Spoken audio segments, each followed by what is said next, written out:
আল্লাহ তাআলার এই জমিনে খ্যাতি যারা মুসলমান, রাসূলুল্লাহ সাল্লাল্লাহু আলাইহি সাল্লাম বলেছেন, আল মুসলিমু মান সালিমাল মুসলিমুনা মিন লিসানিহি ওয়া ইয়াদিহি। খ্যাতি মুসলমান ওই ব্যক্তি যার হাত এবং মুখ হইতে অপর মুসলমান নিরাপদ থাকে।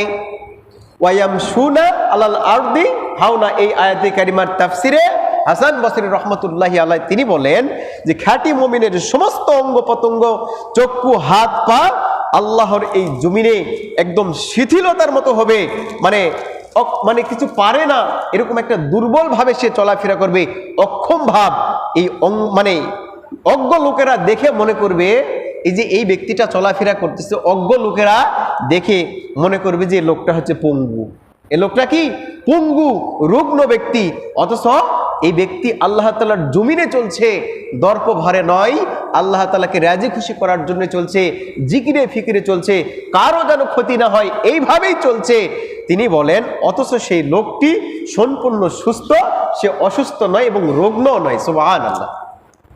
আল্লাহ তাআলার এই জমিনে খ্যাতি যারা মুসলমান, রাসূলুল্লাহ সাল্লাল্লাহু আলাইহি সাল্লাম বলেছেন, আল মুসলিমু মান সালিমাল মুসলিমুনা মিন লিসানিহি ওয়া ইয়াদিহি। খ্যাতি মুসলমান ওই ব্যক্তি যার হাত এবং মুখ হইতে অপর মুসলমান নিরাপদ থাকে।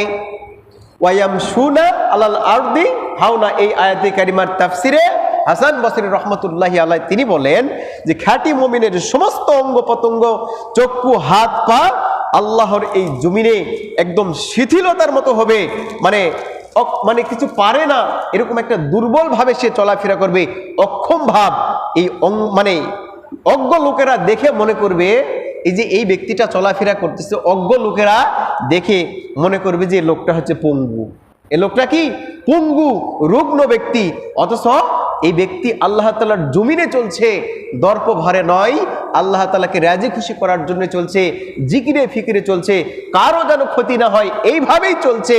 তিনি বলেন অথচ সেই লোকটি সম্পূর্ণ সুস্থ, সে অসুস্থ নয় এবং রুগ্নও নয়। সুবহানাল্লাহ।